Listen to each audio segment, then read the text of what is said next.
DarbyCast, Wildcard Friday. And boy, what a wild week it's been, huh? And boy, I don't know if I can say anything correctly right now. You can't, though. You can't ever say anything that's going to be, quote unquote, universally appealing. I just don't think you can. I think there's a lot of people out there who try to have a balanced and a nuanced view of the goings on of the world. But boy, yeah, some people just, they don't want to talk right now. And I think, I guess I just jump right into it.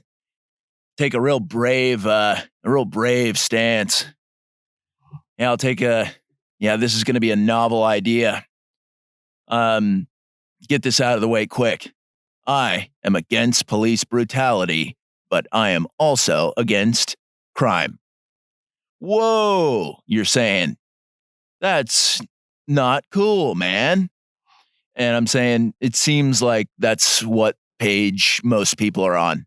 And it's been a week where I've talked to a lot of people, a lot of phone calls this week, where I've reached out to a lot of people and said, hey, what's your take? I've done a lot of listening this week because normally I want to talk and be entertaining, but I feel like, hey, you try to make jokes right now and people will say, oh, you're insensitive, or you try to make sense of it and people will say, oh, you don't understand anything.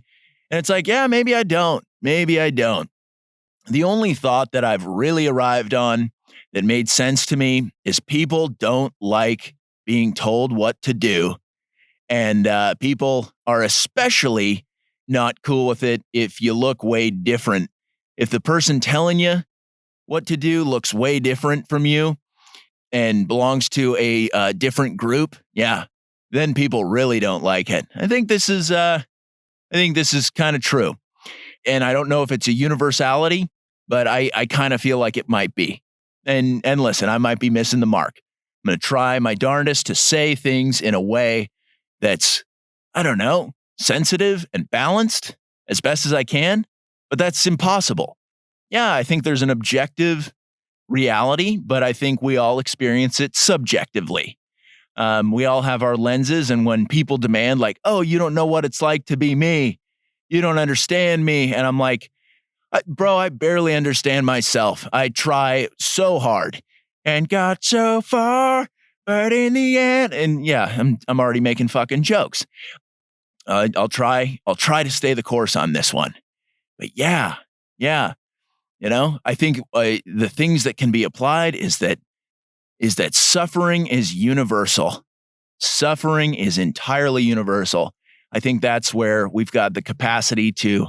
That's the only basis for at least a nominal level of understanding. But, if you ask me like, hey, why don't, you need to understand what it's like to be a heavyset black woman. And I'm like, dude, that's a little far off for me. And, if I told that same person, like, you need to understand what it's like to be a Vietnamese lesbian.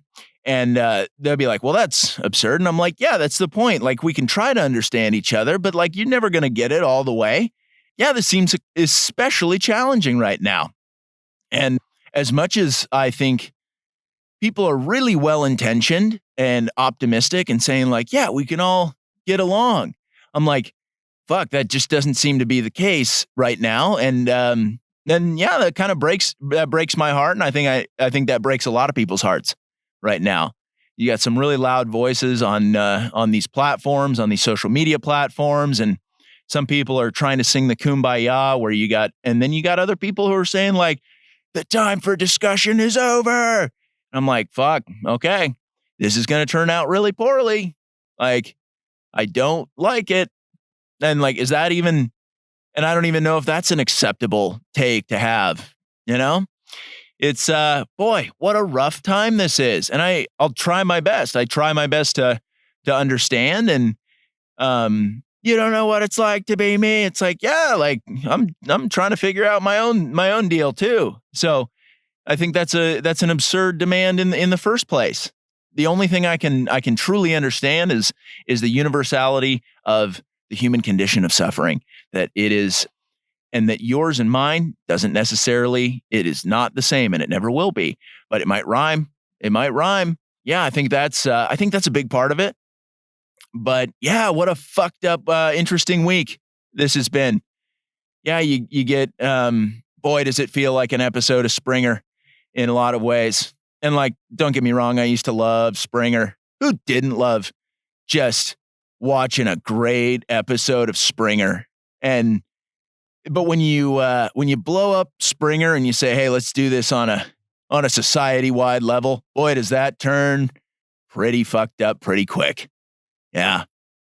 Springer, he just takes dysfunctional people together and then puts the show on. And that kind of, in this metaphor, it's kind of the media where, yeah, you've got some issues going on out there in the world, and you've got some fires that are raging, and then you got Springer, the media, saying like, hey, I see that you guys have got a bit of an issue here, but what if I threw dynamite on it? Yeah. And it's like, damn it, Springer, you son of a bitch. Like, why you got to do that, Springer? Fuck. Yeah. I remember, when I was younger, I remember listening to a Pablo Francisco stand-up special, and Pablo is still an inspiring, I love Pablo Francisco. I don't know where he's at now, but I used to love his stand-up, man. I thought it was some of the best stuff I had ever heard in my life. Yeah, I grew up on, so many different comedians, and I love the comics, whether it's, Pablo or, Dave Chappelle or Dave Attell, and the list goes on. I don't like Amy Schumer, I'll tell you that much. I've never cared for her. But yeah, I mean, there's a lot of comedians out there, they make great analogies, and I'm kind of borrowing this Springer thing from Pablo Francisco. If I'm being totally honest, I don't want to act like this is a thought that is entirely unique. But yeah, I think he hit it right on the head, where you get some people in a place, and you get a black guy, and the black guy's like, listen, I don't really like white people, and I don't really like cops. And then you got Springer and be like, well, what if I showed you this video of a white cop killing a guy? How does that sit with you? And then the audience is just like, fuck Jerry. And I think that's what most people are doing right now. I think that's what most people are doing, is they're kind of just watching the show. Yeah, because you don't know what to do. It's just like, oh, fuck, this is fucking nuts. I think a lot of people are arrested in that space where it's like, oh, fuck. You get some white guys, and you're like, hey, I know you're not too keen on black people committing crimes, but what if you saw these videos of AutoZone getting burned down? And then the audience is just like, oh, and yeah, you've got small groups of people who are really, really fired up, and most of us we're just watching, and we're like, fuck, this is nuts. Yeah, that's it. And you got the brilliant minds like Cardi B coming out and being like, yeah, they got to do their violence, and it's like, what are you talking about, lady? Like you're a mess. You're setting women back by years with your music, and now you're on Springer's production crew, and you're just like, yeah, like, let's start some shit.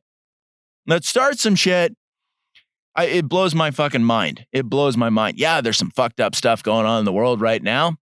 I don't think that's necessarily I don't think that is confined to this geographic area that we call the United States, nor do I think it's all part of this time period. I think intergroup conflict has existed everywhere in the world for as long as time has existed. People are like, no, you idiot, you're a racist. And I'm like, have you heard of India? Have you heard of anywhere, East Asia? Have you ever heard of how Chinese and Japanese people feel towards one another? Like, this is not a unique experience, but I tell you what is unique about it, I think, is people are more stressed out than ever because of this whole lockdown.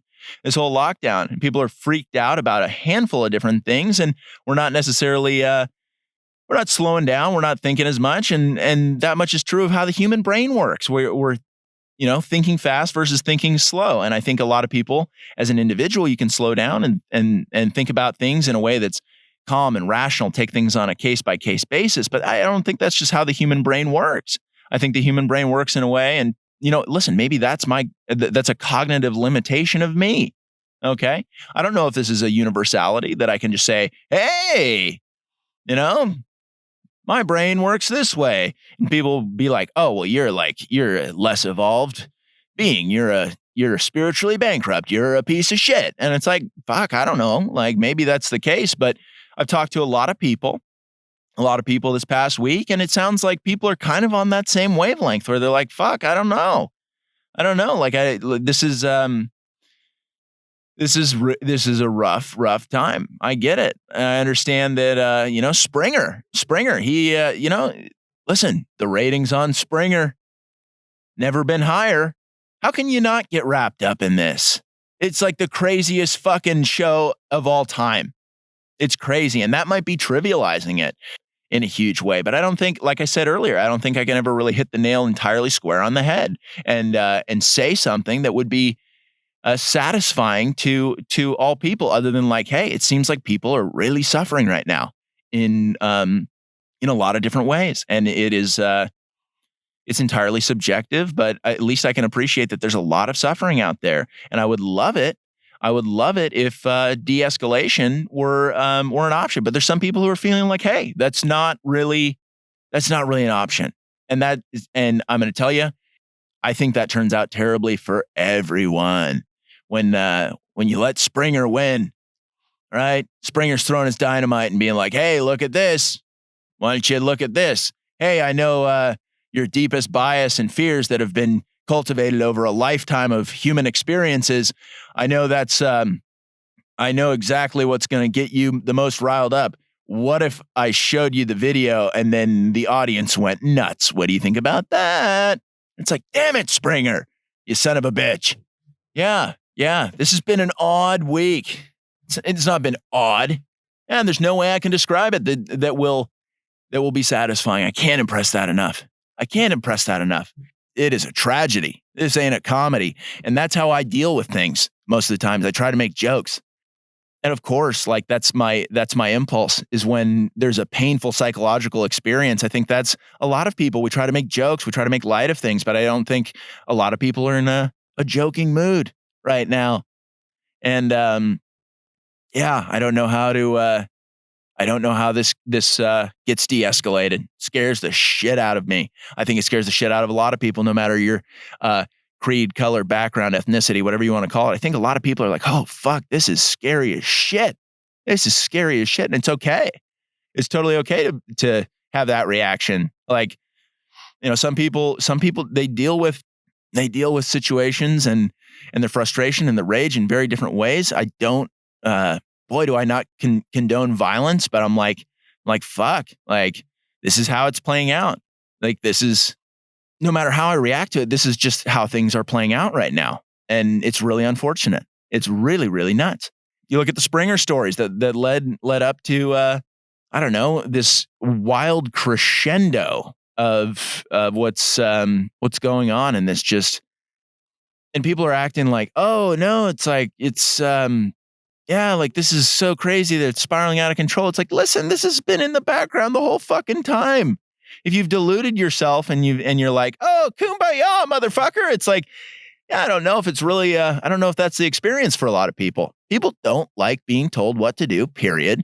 And I think when people look different than you and they tell you what to do, I think it makes people really upset. And that goes every direction. It goes every fucking direction. At least that's my understanding of it. And, maybe I'm way fucking off. Maybe I'm way off, but I'm trying to sort things out. Man, I'm trying to sort things out. I don't know if there's I don't want a participation trophy for because we all know how that goes. The AYSO, everybody plays, everybody wins, right? I don't want a participation trophy for trying to figure things out. I would like to contribute in a meaningful way by saying some things where people are like, yeah, I get that. Okay. Yeah. Maybe I have a little bit different understanding, but maybe I am just throwing shit out there and it's not going to land.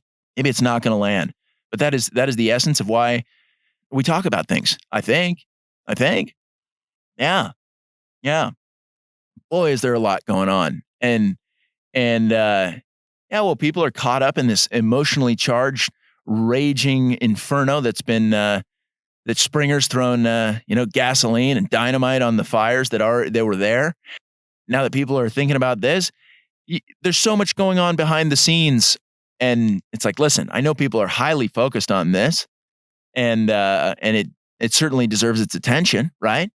But yeah, I mean, boy, there's still behind the scenes. There's a lot of political and corporate 69ing going on. Meanwhile, people are in the trenches punching sideways, and yeah, I won't say that our differences aren't meaningful, because it seems as though they are, and they've been heightened to a level that that people are like, yeah, our differences matter a fuck ton. And listen, maybe they do. But that doesn't necessarily mean that violence is the way to solve it all. But I can understand that frustration's boiling over to a level where people are going to fucking lose their shit. And I think that's a product of a lot of different things, but exceptionally because of the lockdown. People are stressed out, anxious, depressed. Mental health of I don't know, kind of the collective American psyche, exhausted, losing the ability to regulate our emotions. How could you not lose your ability to regulate your emotions in a time like this? Yeah, it's very, very wild. It's very wild. Yeah, I'm just going to try to get this right. And it's crazy. I've tried to pull back from watching what's going on in the world. Boy, have I tried to pull out from watching it. And I had a dinner party with some friends the other night, and we threw on a little Ben Stiller, Drew Barrymore flick, a little duplex, and people are going to say, "You asshole, you shouldn't be able to turn away from this." And I'm like, dude, I can barely turn away from this. And I'm doing everything I can to maintain any kind of semblance of just okay, I just want to, I don't want to get caught up and it, swept up, and people are like, well, we don't have a choice. And I'm like, and it sucks. I don't know what to say about that. But yeah, it's a hell of a show. Springer, you son of a bitch. Yeah. Have the dinner party with some friends. And we're watching that movie Duplex. And the one saving grace in that is, and that's an interesting movie. It's not exceptionally good, but it's a nice reprieve from, the goings on of the world. And I see that this old lady, kind of the Duplex, Ben Stiller, Drew Barrymore. I'll give you a little background. Ben Stiller, Drew Barrymore. They buy a duplex, but there's this old lady living there, and she's just the most awful roommate. This old Irish lady, Mrs. Connolly.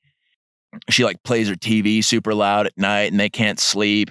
And they sneak into her apartment one night, and they're like, "What is she watching?" And it turns out she was watching Riverdance, Lord of the Dance. Michael Flatley, get the fuck out of here, Flatley. And I'm like, hell yeah, Flatley. And I think I'm just kind of saying that to myself, but I'm probably losing my mind. So I say it out loud, just hell yeah, Flatley.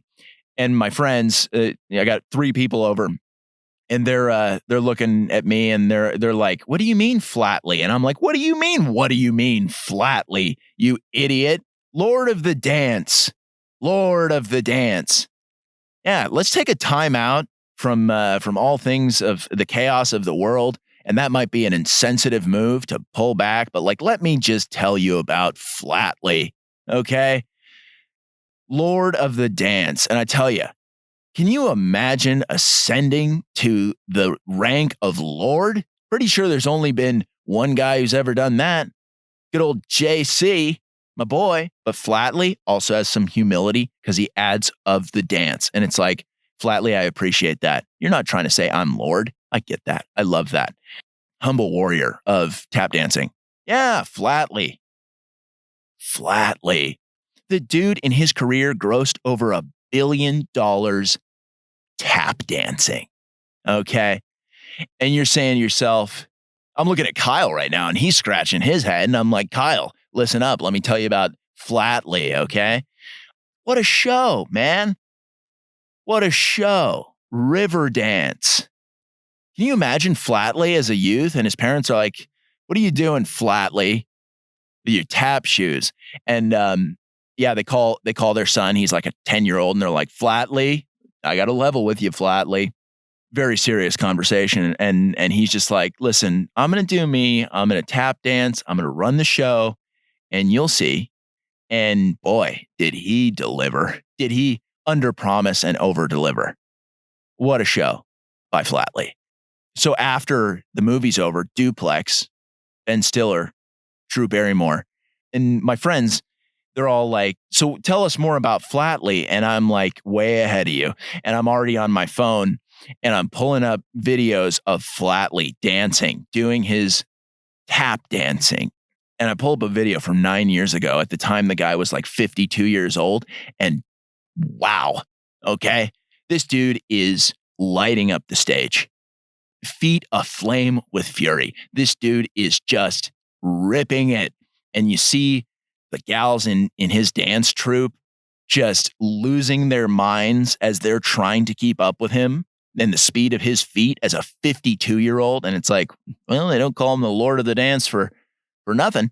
And these gals, and it's just like, you're like, whoa, you're soaked. You are loving this. And it's like, this guy's a pro. This guy, I've never seen anything like this. And that's a lie too, because I've seen Flatley live. I'm lucky he's retired now, but I saw him before I saw him on his last tour. I was in the NYC. And my family was like, we're going to go see Flatley. And I was like, who's Flatley? And then they were like, what do you mean, who's Flatley?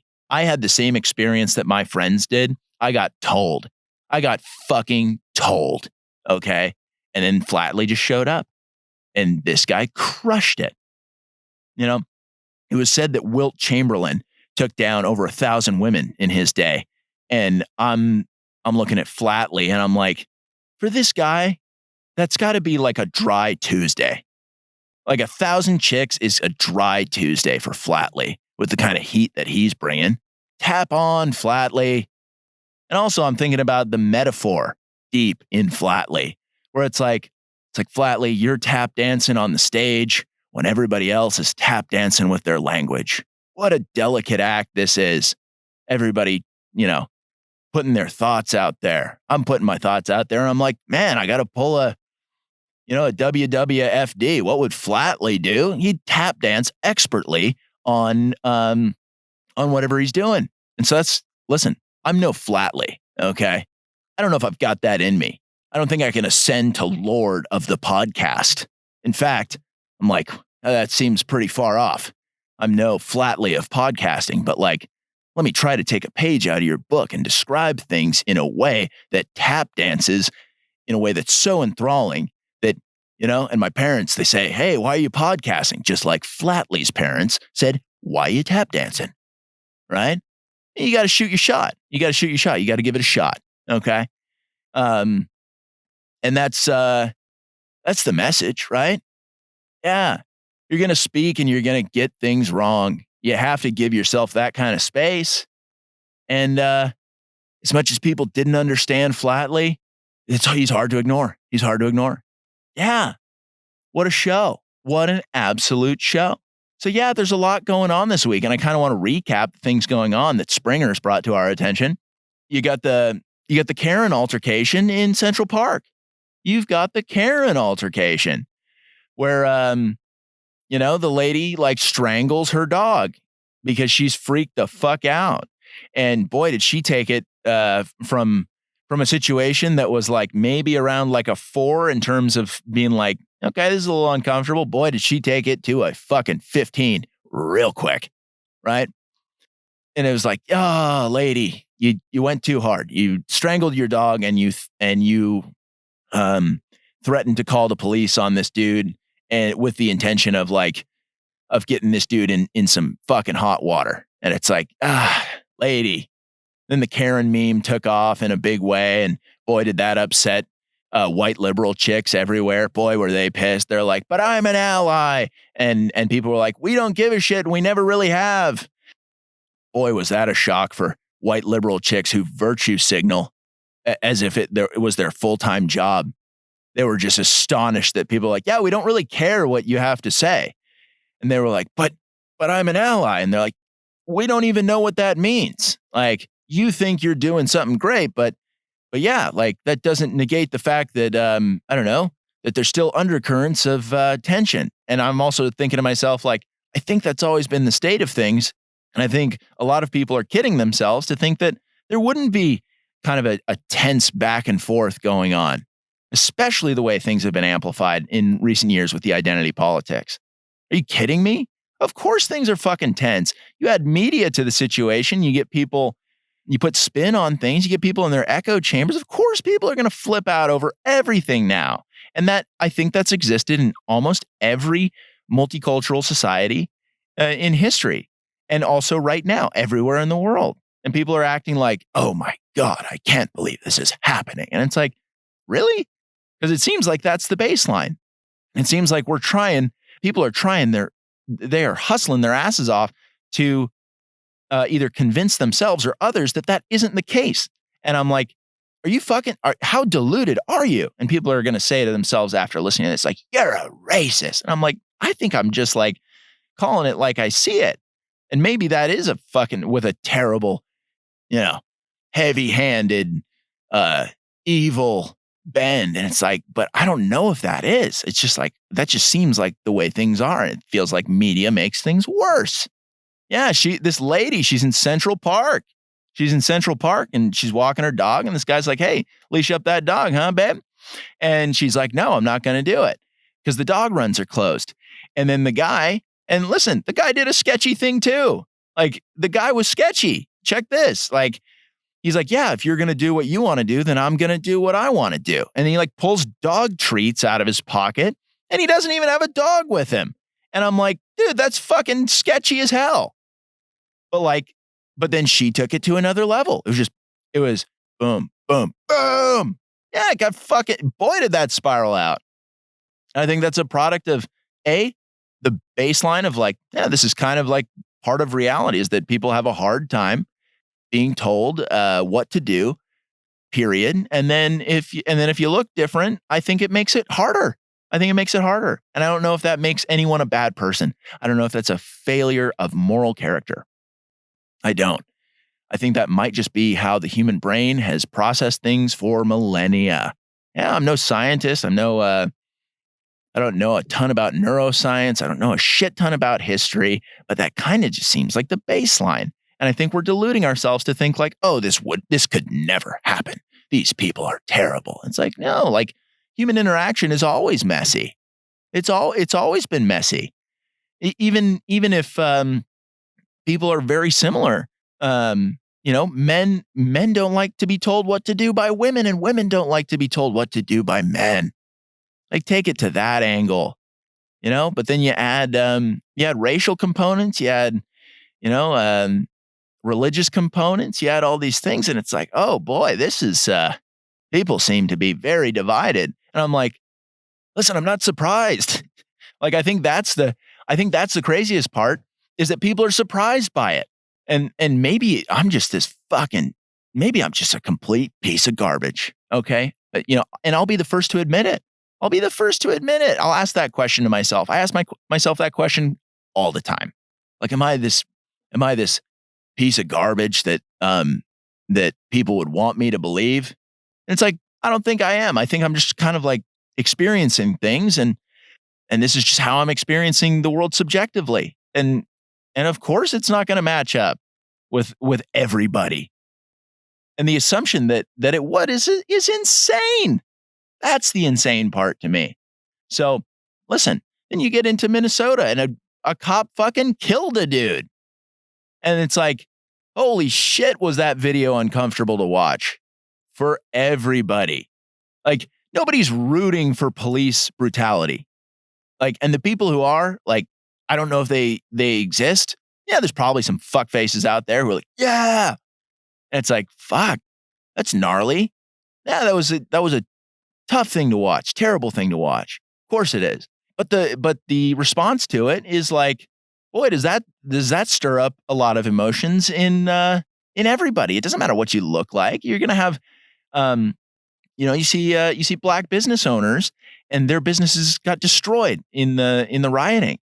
And it's like, yeah, this affects people in terrible, terrible ways. And you have people chiming in and be like, this is necessary. And it's like, I'm like, fuck, like, I wish it weren't. I wish it weren't. And, maybe it is, maybe it isn't. I honestly have no fucking clue.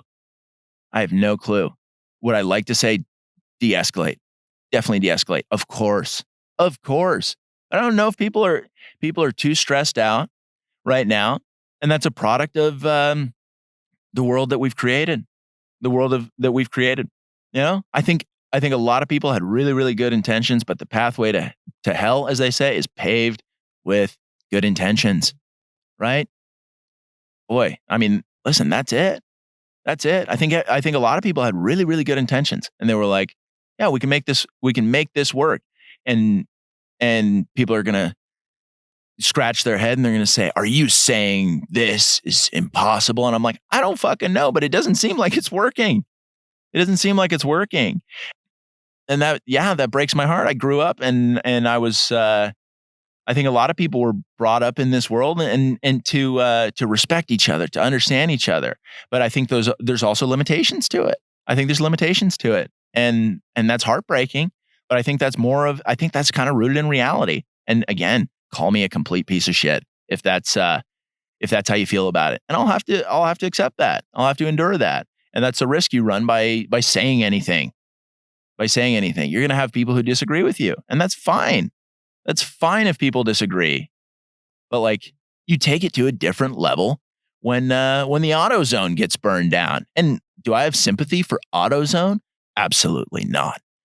AutoZone, you know what you did. Okay. Yeah. I know listen, I got to pepper in like one joke into this. But yeah, it's a tense fucking time. It's a tense time.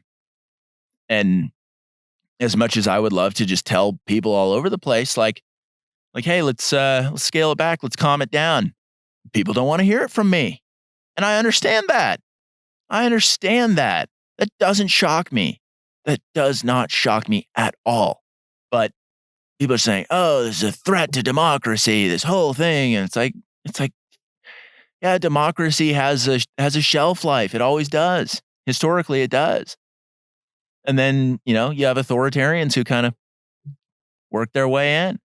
And I think that's kind of the underlying theme behind the whole thing. I wanted to tap dance my way across this and do it right and pull my best flatly.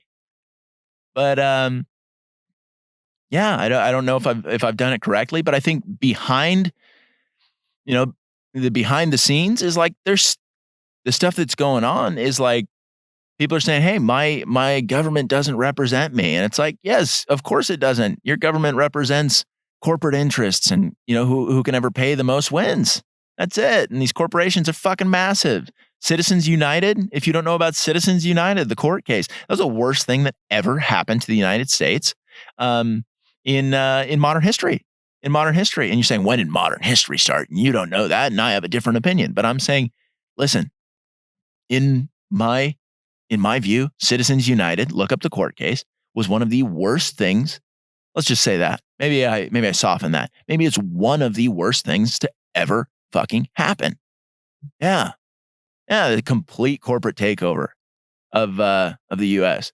That and the Patriot Act. Fuck. Yeah, there's some shit going on right now. And people are certainly embroiled in really emotional stuff. Like, anything that turns racial is always going to be fucking heated. Holy hell, is it going to be heated? There's no way it couldn't be. Everybody's got a response to it.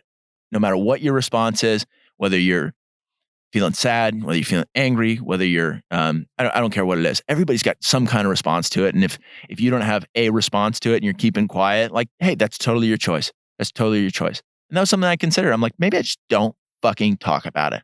Maybe I don't talk about it because truthfully, it scares the shit out of me in a lot of ways. Of course. How could it not? But yeah. Listen, I think these undercurrents were going on for a long time. And I think the stress levels boils it over to the top because people want to pretend they want this utopian fantasy of everybody getting along, everybody plays, everybody wins. And I just don't think that's the nature of anything. Anything. It sounds incredible. It sounds great. It sounds well-intentioned, but it's not. I just don't think it's possible. Everybody plays, everybody wins. I don't know a single thing in life that's ever played out that way. Ever. Now, who won the Super Bowl last year? Kyle, check that. And how did they do it? Because they were better than other teams. They were fucking better than other teams. And like, they didn't apologize. They didn't apologize for it. And the other team said, you know what? We're gonna come back next year. We're gonna keep playing and we're gonna keep trying to get better. That's it. I think that is the essence of how I see things. And I write about this. I write about this in books. Is like that is the competitive spirit. That's we don't decimate each other. And I think some people are feeling that way. Like, oh, we're getting decimated. And it's like, yeah, the object of the game is to keep playing. It's not to break the game. And people have their take on it. Holy hell. Yeah, I've been on a heater on this one. I've been on a heater. I don't think I've slowed my rate of speech at all. At all. It's anxiety provoking talking about these things. Of course it is. Of course it is. But that doesn't mean that I can't have my thoughts on it. And it doesn't, hey, getting things wrong, being proven wrong is oftentimes a great thing. Hearing other people's perspective, oftentimes a great thing that it gives us better perspective. But I think everybody has their limitations on understanding compassion. And I think stress levels makes everything harder. Makes everything harder. Yeah. And I want to probably continue this because it's going to be in the forefront. It's going to be in the forefront of, I think, a lot of people's consciousness for a long, long time. And things are going to get worse before they get better. And I don't know what, quote unquote, getting better looks like. I think a lot of people have different ideas of what that looks like. But I tell you what I think is going to, if we're going eye for an eye all the fucking time, if you keep going eye for an eye, tit for tat, keep going, man, boy, are we all ending up in a fucked up place of severe ocular damage. Yeah. That's it. That's my take on it. Fuck, I'm gonna get wrecked for this. I can anticipate that, and ultimately, you kind of gotta say, okay, yeah, all right, maybe that's go full send. But I've tried to flatly my way through this. Well,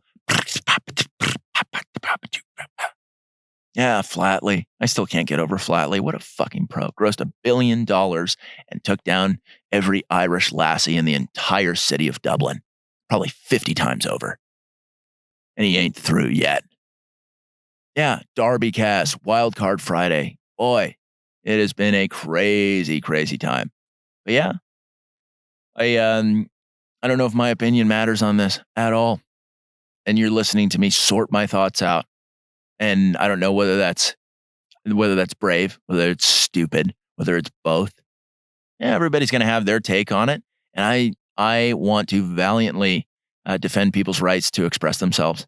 And yeah, of course, people are going to get it wrong. Boy, you go on the internet and you see people like, let's fucking kill people. And I'm like, I don't think that's the right call. But yeah, that seems to be a sentiment out there. I think a large number of people are just like, this is fucking nuts. This is freaking people out. I don't care what you look like. I've talked to a lot of people that come from different backgrounds, different races, ethnicities, creeds, creeds and deeds. And people are just like, this is fucking nuts, bro. This is nuts. And I'm going to keep talking to people. And see like, hey, what the fuck do you think is going to happen? But yeah, I've talked to, I'm probably going to have a nice little release that I'll put out there this weekend. Maybe sometime next week. I'm going to talk with some people. I want to get some guests on the show. And I said I would do that. That season 2 of DarbyCast would certainly be more guest oriented. Will I still have these solo disco sessions? Of course I will. But I definitely want to get some other people's opinions in. And apologies to the Darbyshire doctors that this one hasn't been just like this ongoing ribbing of a fictitious person named Derek, right? Because I know we love those jokes, but I think there's definitely a time for jokes and peppering those things in, bring some levity and some understanding into situations that feel very, very thick, feel fucking gnarly. There's a time for jokes, but also there's a time for sincerity, I think. Yeah, that's my take. But I think this episode of Springer, this season of Springer, as you bring more attention to these things, I think a lot of the time it makes it worse. And I think people are kind of just watching the show. They go, oh, fuck. Doesn't matter what you look like. Springer audience was comprised of tons of different people, right? Everybody's just like, oh, fuck. Yeah. There's part of you that wants to tune out of the show. I know that's the compulsion for me. And I'm like, fuck, I just want to turn it off. This isn't good. This isn't good to do this. But yeah, some people don't have the luxury of turning it off. And that sucks. That sucks. Yeah, we're in the thick of it right now. And I look forward to the other side. And I hope it comes out in a way that is non-violent. That is my ultimate hope, is that we start coming up with political solutions to whatever the fuck's going on, and that violence de-escalates. Yeah, I know that's a brave fucking take on things. Like, oh, you're against violence? Whoa, dude, novel take. No, that's I just don't want this to turn out terribly for absolutely everyone. I mean, this is there are real issues at play right now, but also behind the scenes, there are big fucking pieces in play that people are distracted. They're distracted by the highly charged emotional nature of the stories being shown on Springer. We're watching Springer when, meanwhile, in the background, large organizations are just having a fucking orgy and just taking advantage of the chaos. And it's like, fuck. But we're caught in the fucking trenches. We are. Everybody is. I think. I don't know. Maybe you're impervious to it. I don't feel like I don't want to take that stance of saying like, oh, I'm above all this. I'm just narrating it. I'm just like a third party observer. It's like, no, we're in it. We're in it. But that doesn't negate the fact that there is just a fucking orgy going on behind the scenes, and that there is rampant corruption. That is the nature of large organizations. I will drive that point home. I do not give a shit. That every organization, over time, I think this is like a simple truth. Every organization over time becomes more and more corrupt. I think that's true. I think that is true. I have no fucking clue whether that's universal, but I think my perception of that is every large organization, it doesn't matter what the mission is, whether you're a government, whether you're a corporation, anything of that nature, any large organization, I think becomes more corrupt over time. And I think the kind of the orgy, the 69ing that's going on, the interplay of these massive organizations, I think they're kind of coming out of this with fatter pockets, and they're just thriving on it. They're thriving on it while people are just fucking yelling at each other, and I'm just like, oh boy, this is shit. But yeah, Wildcard Friday, and hopefully I've flat laid my way through this. I've tried the best that I can, and I understand why people are frustrated at one another. I can see I will never understand anybody's experience other than my own entirely, and my experience of myself is confusing enough as it is. I think a lot of people grapple with that, the understanding of the self. And so, yeah, I think I actually have a pretty fucking key handle on my concept of self. But even then, it's like, oh, I still find out things about myself all the time. Yeah, it's a hell of a process. But hopefully I've flat laid my way the fuck across this proverbial dance floor. And I'm not even doing it for the Irish lassies either. And I hope that it helps people. I know I've had this discussion with a couple friends where they're like, yeah, the DarbyCast, it seems pretty self-serving. And I'm like, yeah, in a lot of ways, it probably is very self-serving. It's me telling jokes and telling my take on it. But I hope people listen to this from time to time, and they're like, oh, that makes me feel a little bit more calm, or maybe that makes me smile in a time that where I'm struggling. That's it. At the end of the day, believe it or not, that's why I do it. That's why I do it. Is I want to help people, and I don't know if I'm helping people in the way that they need, because I don't think there's a universal way to help people all the time, other than acknowledging, like, yeah, life is suffering. It is suffering. It seems that is the universality. But yeah, if you get anything from this, if it helps you out, great. If you're not into this and you're like, you're a piece of shit, you fucking bigot, then I'm like, okay, that, you know what, you are entitled to that opinion. You are. You totally are. You totally are. And maybe you have it right. I don't view myself in that light. I really don't. But maybe that's your perception of me, and you fucking deserve whatever opinion that you've got. But man, it is a wild fucking raging fire. It feels like people are throwing dynamite on fires that have existed. And yeah, I hope things go well.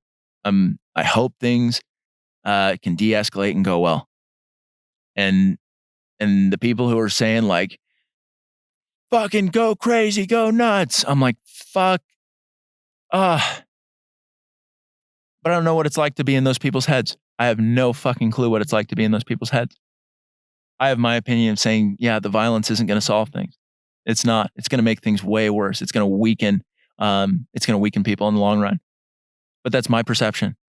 I don't know. Maybe some people think that violence is the absolute answer right now, and that it will solve things. And I'm like, okay, like, if that's your take, like, fuck, people don't want to talk about it. And listen, I am talking circularly. I'm talking in a circular way now. I can find myself revisiting points that I've already discussed. And I tend to do that on the DarbyCast. And hopefully I can tie it in. Hopefully I already have tied it into somewhat of a cohesive message. Right? Yeah. And maybe I'll have more jokes on a different day. But I don't feel like joking right now. I don't. There's a seriousness to it. And don't get me wrong, I fucking love telling jokes. I love popping a flatly joke from time to time. But on the most part, I hope this has come across as sober, somber, and sincere. And that yeah, I hope things turn out well. I pray that things turn out well. People say, oh, you pray? And it's like, yeah, I do. I actually do. I do. In these crazy times, that is all, that's something that also sustains me. Jokes and then praying. That's it. That's all I've got. That's gotten me up until this point.